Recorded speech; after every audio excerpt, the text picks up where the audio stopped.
오늘 저희가 함께 들여다볼 자료는 바로 한 편의 설교문입니다. 이 설교는 예수님은 누구신가? 라는 아주 근본적인 질문에 대해 답을 찾아가고 있습니다. 자, 이 설교는 아주 흥미로운 지점에서 이야기를 시작합니다. 바로 현대 사회의 역설인데요. 보세요. 우리는 AI 로봇을 만들고 저 멀리 우주까지 탐사하잖아요. 그런데 정작 생명의 근본적인 신비, 그러니까 생명을 처음부터 만들어내는 건 아직도 못하고 있죠. 그럼 왜 그럴까요? 이 설교는 그 이유를 성경에서 찾습니다.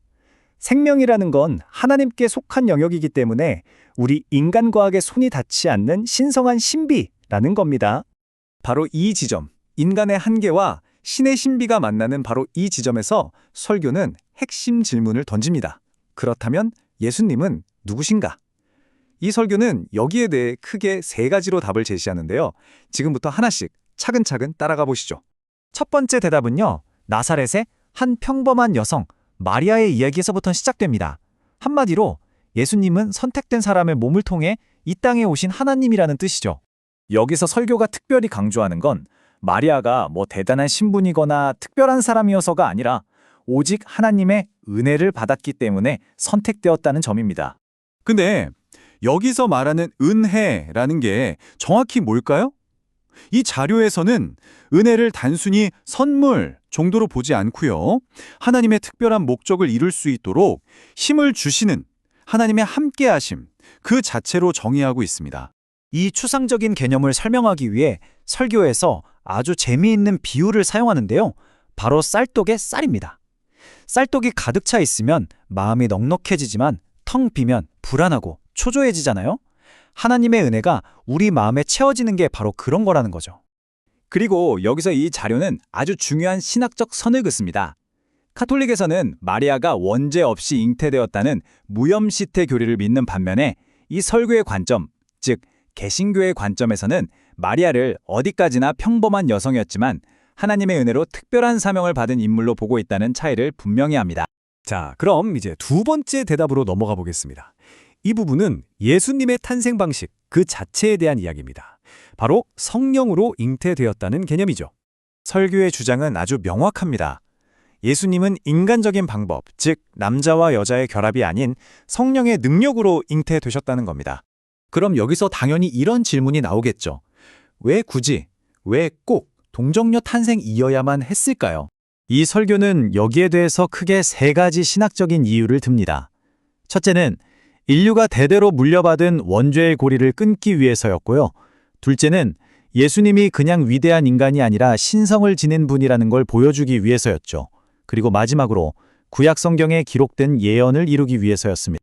방금 말씀드린 그 예언이 바로 이사야서 7장 14절의 말씀인데요. 놀랍게도 이 예언은 예수님이 태어나기 무려 700년 전에 기록된 겁니다. 이 사건이 아주 오래된 성경의 기록과 깊이 연결되어 있다는 걸 보여주죠. 자, 이제 드디어 세 번째이자 마지막 정체성으로 이어집니다. 그것은 바로 왕으로서의 예수님입니다. 설교에 따르면요, 예수님의 왕되심은 그냥 갑자기 등장한 게 아닙니다. 이미 수백 년 전 아브라함과 다윗 왕에게 주셨던 하나님의 약속이 마침내 완성된 결과라는 거죠. 여기서 정말 중요한, 어찌 보면 결정적인 언어적 단서가 나옵니다. 성경에 나오는 자손 혹은 씨라는 단어가 복수형이 아니라 단수형으로 쓰였다는 점인데요.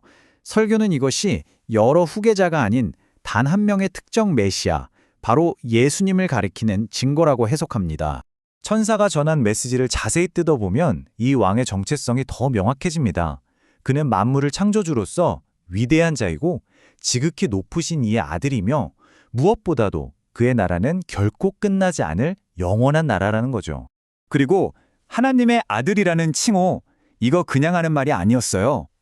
당시 히브리 문화에서 누구의 아들이라는 건 단순히 자식이라는 뜻을 넘어서 그와 동등한 존재라는 의미였습니다. 그러니까 하나님의 아들이라는 말은 내가 곧 하나님이다 라고 말하는 것과 같은 아주 파격적인 선언이었던 셈이죠. 자, 그럼 지금까지 나온 이 세 가지 조각들을 한번 다 맞춰볼까요? 이 성탄 설교가 그리는 예수님의 완전한 정체성은 과연 어떤 모습일까요? 결론적으로 이 설교가 말하는 예수님의 정체성은 세 가지로 요약됩니다. 첫째, 인간의 몸으로 오신 성육신 하나님. 둘째, 죄의 문제를 해결하기 위해 특별한 방식으로 태어나신 성령으로 잉태된 하나님. 그리고 마지막 셋째, 영원한 나라를 세우기 위해 오신 약속된 왕이라는 겁니다.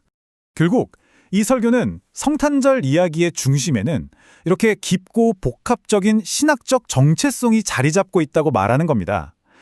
자, 그럼 마지막으로 이런 질문을 던져볼 수 있겠네요. 이러한 관점을 가지고 성탄절을 바라본다면 과연 이 휴일이 우리에게 어떤 다른 의미로 다가올 수 있을까요?